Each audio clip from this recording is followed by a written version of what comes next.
Halo semuanya, perkenalkan, saya Pijar Febriakna Sukaca dari Hukum 2020A.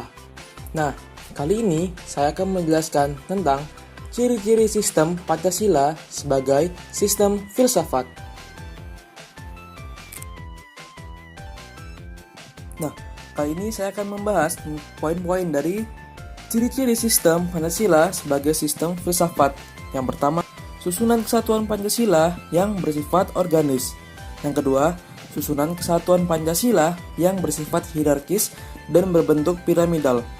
Yang ketiga, hubungan kesatuan Pancasila yang saling mengisi dan saling mengkualifikasi.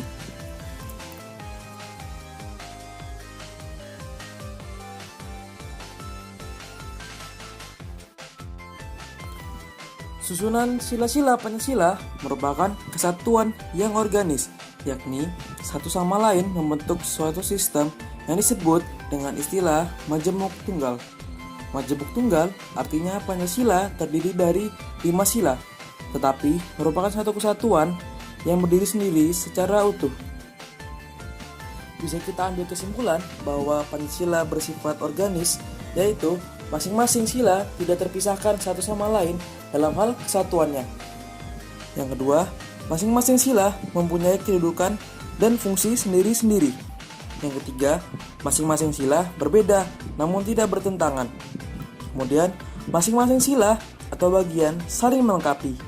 Dan yang terakhir, masing-masing sila atau bagian tidak boleh dilepas pisahkan satu sama lain.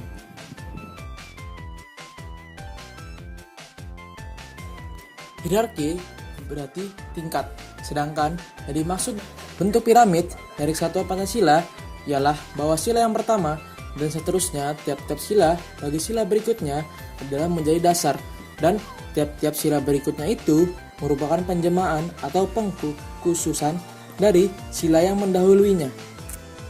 Selanjutnya, Noto Nagoro menjelaskan bahwa hal ini hanya suatu gambaran dari suatu bentuk secara matematis, sehingga sebenarnya dapat saja orang membuat gambaran secara lain dari kesatuan Pancasila dalam hal bentuknya.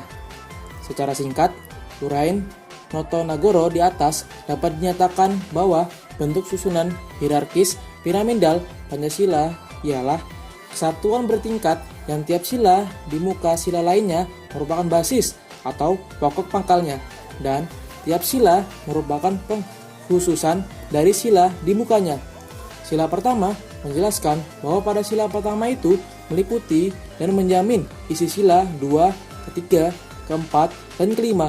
Begitu pula sila-sila berikutnya saling berkaitan erat dan menjiwai satu dengan yang lain. Bentuk susunan hierarkis piramidal Pancasila dapat digambarkan dalam bentuk diagram yang disebut dengan diagram hierarkis piramidal Pancasila. Dengan adanya bentuk diagram ini, terlebih dahulu dapat diuraikan sebagai pengantar bahwa Tuhan pencipta segala makhluk, yang maha kuasa, yang maha esa, asal segala sesuatu, dan sekaligus sebagai dasar semua hal yang ada dan yang mungkin ada. Oleh karena itu, Tuhan sebagai dasar dari penciptanya, yang di dalam diagram digambarkan sebagai dasar terbentuknya diagram itu, dan salah satu ciptaan Tuhan adalah manusia. Diagram hierarkis piramidal Pancasila menunjukkan sekelompok himpunan manusia yang mempunyai sifat-sifat tertentu. Adapun himpunan yang merupakan dasar adalah adanya sekelompok manusia yang dalam kehidupannya selalu mengakui dan meyakini adanya Tuhan, baik dengan pernyataan maupun perbuatannya. Selanjutnya, sebagai pengkhususan diikuti suatu himpunan manusia yang saling menghargai dan mencintai sesama manusia, memberikan dan memperlakukan sesuatu hal sebagaimana mestinya. Dalam kehidupan manusia, secara kodrati terbentuk adanya suatu kelompok-kelompok atau perserikatan-perserikatan persatuan sebagai penjelmaan makhluk sosial. Dan salah satu perserikatan adalah Persatuan Indonesia. Di dalam persatuan itu membutuhkan pimpinan serta kekuasaan untuk mengatur kehidupan sehari-hari sebagai warga persatuan, dan karena persatuan dibentuk dari warga rakyat, maka pimpinan harus di tangan rakyat secara kekeluargaan, yang disebut dengan istilah kerakyatan. Sering juga disebut dengan kedaulatan rakyat, dalam arti rakyatlah yang berkuasa, dan rakyat yang berdaulat.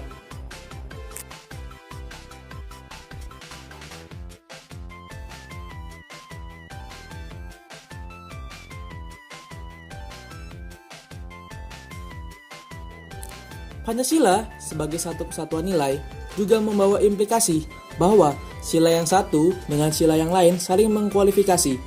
Hal ini berarti bahwa antara sila yang satu dengan yang lain saling memberi kualitas, memberi bobot isi.